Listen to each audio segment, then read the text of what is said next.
right, Coach, your season is just it's almost here, your first year here at Winthrop. Talk about what your expectations are and how preseason is going. Since my arrival, it's been really exciting to see everything that they've created, tradition, success. You can see with the way they as players carry themselves. So obviously expectations are high and have been since day one. It's been a lot of fun integrating the new players into the system, and obviously our new sets and the way we run things is a little different. So it's been an exciting preseason. We're working with some injuries, so that's kind of, it happens. It's the nature of the beast, but we have been working with some injuries since we arrived. It's both recovering some from last year and then also a couple new ones. But in the scheme of things, the future is bright, and we've got a lot of leadership on the field, a lot of young talent on the field. So I've got some high expectations, and so do they. Okay. Let's talk about you've lost your defending player of the year from last year. Talk about how the team has really rallied around that and how they're doing with that. I couldn't think of a better group of 24 athletes to handle something like this. It's tricky losing a goalie that is so talented. But just how positionally the offense, they're putting more weight on their shoulders. We got to score more goals. Defensively, we got to limit shots that are taken. We've had a freshman step in and volunteer to become a goalie because our backup is injured as well. So it's been a different look for us, but I can't say it enough. This group takes every possible moment and anything it's a difficult moment and spins it and puts a positive on it. So it's going to be great. We're going to be fine. Sydney, you're coming off a year where you were out due to injury. Talk about how you've gotten back both mentally, physically, and how ready you are to actually hit a game field. Sure. So yeah, I was injured all last year. Takes a toll on a person to spend that much time out and watch your team do such great things and not be able to be in it with them. But Coach B's done a really good job of integrating me back onto the field, which means a lot because previously it was hard to be injured and just watch day in and day out. But I'm so excited. I'm ready to be back on that field. It's been a long time coming. So I'm excited for this year. Julika, obviously you come in here losing a very big senior class, the group that started the program. Talk about the newcomers that you're going to have on the field to start the year. It's funny how it works. There was no room for any one freshman to say, oh, she's just a freshman, she can make mistakes. There's no time for that. So they are expected to step on the field, make a difference, fill huge roles. And with me being new and Kaylin being new, and in general, I think the way that we kind of presented the whole situation in the beginning is like everybody needs to step up and be a part of something even bigger because we do have a lot of roles to fill. So the freshmen have been really impressive. We have a junior college transfer who is going to be. We're counting on her to do huge things offensively. Another freshman starting attacker who's playing a lot from behind the cage, who's filling a huge role. We've got some offensive midfielders too that are going to be expected to run up and down the field for us and do huge things, and of course Chloe in the goal. So that's a big deal too as a freshman. So it's kind of, we don't really talk much about a freshman in this role, freshman in that, because they're all expected to step up and do huge things.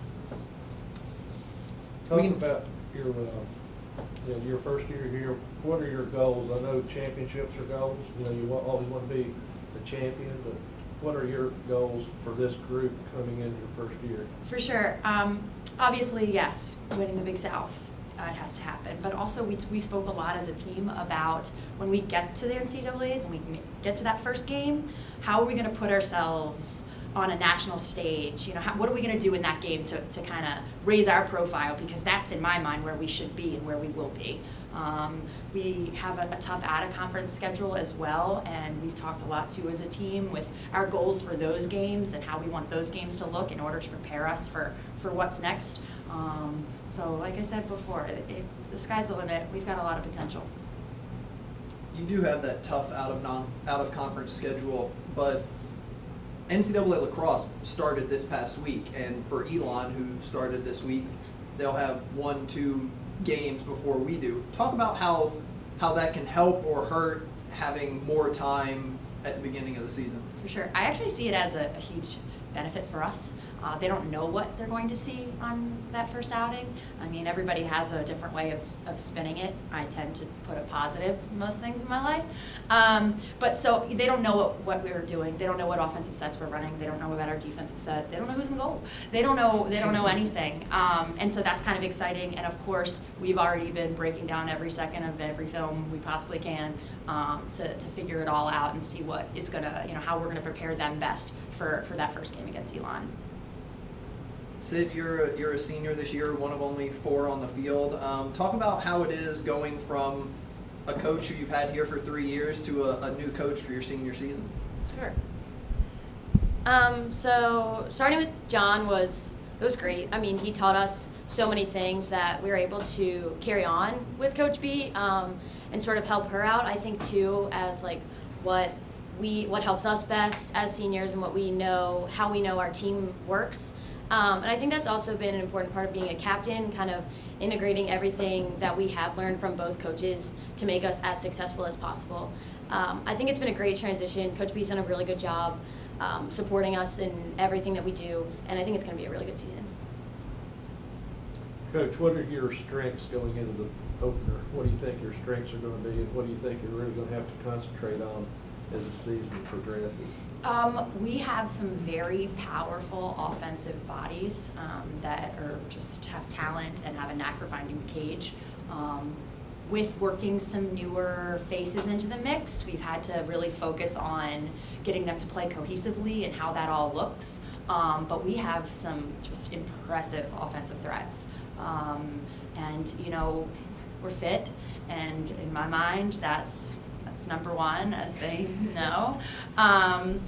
And so, I think that's another big piece of it, is that we saw it through the fall. We can run. And, as long as we keep that up, I think that's going to be huge. Defensively, we're returning a lot of returning players, some upperclassmen that know a lot about defensive sets, the ins and outs, all the, everything we need to know to be successful. And we're playing in a different defense than we have. So I think that's another strength in my mind, and they're really, really, they've really responded well, and they have, they're doing some good things. Other than Sydney, can you talk about anybody specifically that you're looking forward to be a leader or offensive leader, defensive leader? Right. So my captains are actually Paige Jenkins, Kristen Shriver, and Sid. And of course, Shriver is a junior, so that's been neat to see her step up. But seniors-wise, the leadership has been wonderful between Paige and Lexi, and also Grace and Sid. It's a great combination. It's a small group, but a powerful group. And we're going to count on them a lot to be on the field and really, filling huge roles. So the leadership has been wonderful, and I always say that a transition, change is scary no matter what. And like Sid mentioned, we've had a very open and comfortable dialogue about, what can I do? I'm not trying to reinvent any wheel. You've been doing something right. So how are we going to take what you've done and where you've produced and, let me put my spins on some other things and see how we're going to progress from here. One of the big changes on the field for NCAA lacrosse as a whole is the shot clock. Talk about how that's going to change not only your game, but the game as a whole. Like I said, fitness matters. It definitely is going to look a little different. We noticed that in the fall. I actually think going into the fall, we expected the changes to feel bigger than they did. But, there is no time to just slow the game down. You don't have 4 and 5 minute possessions, and I know that every coach's style is different. I tend to play fast. That's what I believe in. So it won't change drastically, but when there's a limitation of those 90 seconds, sometimes when you are lower in numbers and you need a breather, it would be nice to have those extra moments. But for us, it's possession. Take care of the ball, win the draw, 50-50s. We have to have them all because you are going to see higher scoring games. You're going to see more shots for sure. And it'll be neat to see some of the strategies and different things in place that some of the programs will surely be implementing. I don't know that any of the returners on the roster right now have ever taken a draw in a game. So who's going to be in that circle for you this year? playing with some ideas. We have actually our junior transfer, Nicole Bateson. She took the draw control a ton, and she's got a lot of experience. And then we have 3 freshmen that have been working hard with me, trying to, master the different things. The draw control is so complicated, and some people think it's so simple, but there's so many different ways and different techniques. And we've got some variety in what each of them do well. So ultimately, and we're returning Kat on the circle, which is huge, as you know. So she seems to just find the ball no matter what. It's like a magnet in her stick. So we're not worried. We're not worried about it. Coach, I know John's son, built a powerhouse here, so to speak, in Big South, and he coached his kind of way. What can we expect from you? You're really bubbly and high activity, high energy. What can we expect on the sideline in your coaching style? I believe that for them, my players, to be the most successful, it's all about giving them as much confidence as possible. Female athletes do not have the confidence in themselves that they need. And it's my role, too, with teaching the way that we play, what I want out of them, to instill that level of confidence that's going to make them perform. I think you're going to see a different look, probably, maybe in general. But in the end, it is about being students of the game, teaching them what it's all about, and then instilling the confidence in them and demanding the most out of them. The other thing that we push a lot is demanding a lot out of the person next to you. So as a teammate, how am I going to hold you accountable and make sure that you're doing everything you need to help us collectively? Coach, a lot of times when there's a coaching change, it's because the team hasn't been very successful. This is not that situation. You've got a 2-time defending conference champion you step into. Right. How has that adjustment been, and have you been pleased by what you've inherited? For sure. We have had a little bit of tricky injury situations, so I can't say, rainbows and butterflies have been all over the world. But we definitely have been taking every single one of those scenarios and kind of playing off the positivity of it all. I have some very, very, very talented players on this team. I think that, we are a little low in numbers, but the players that are stepping on the field every day are so talented, have great lacrosse IQ. They've learned, not just in the systems that they've been working in, but they've learned how to be good lacrosse players, and that is obviously from John and his staff. And so that's impressive. And like I said before, I'm not recreating anything special. I'm taking what they've done, how far they've come, and kind of putting my touches. And like I said, the sky's the limit. Sydney, for you as a captain, someone who's been here, you've been through the battles. How are you trying to, impart that Winthrop mentality on the newcomers? Okay. Wow, hard question, Jeremy. Thanks. I think it's important that they know that it's not always going to be easy. It's not always pretty. It's not always fun. You're going to have to do a lot of hard things to get to where we have gotten the past 2 years, but it's so worth it. At the end of the day, to have that championship ring 2 years in a row feels incredible. And all the really hard days and the tears and the injuries and everything, it makes it all worth it in the end. And following up on that, one thing I noticed spending a lot of time around you all is y'all just like to have a lot of fun together.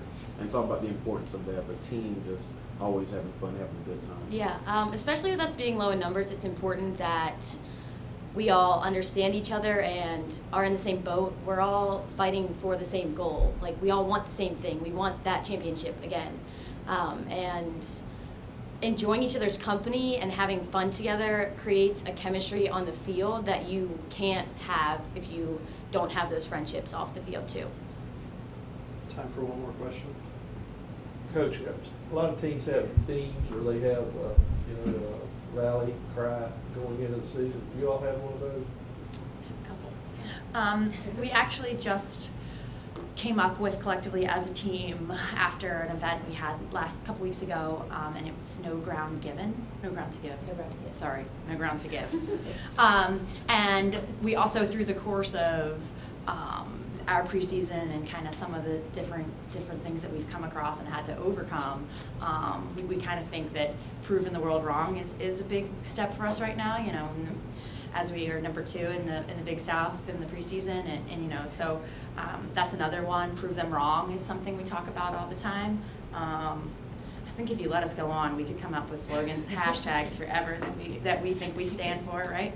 And that is because, like Sid said, it's a fun group that you know, they enjoy every minute together, and I do believe that in order to be working as hard as we need to be and getting everything accomplished, you got to love what you're doing, or at some point it's not, you know, you're in the wrong spot. Thank you all. Appreciate it. Thank you. Good luck. Thanks.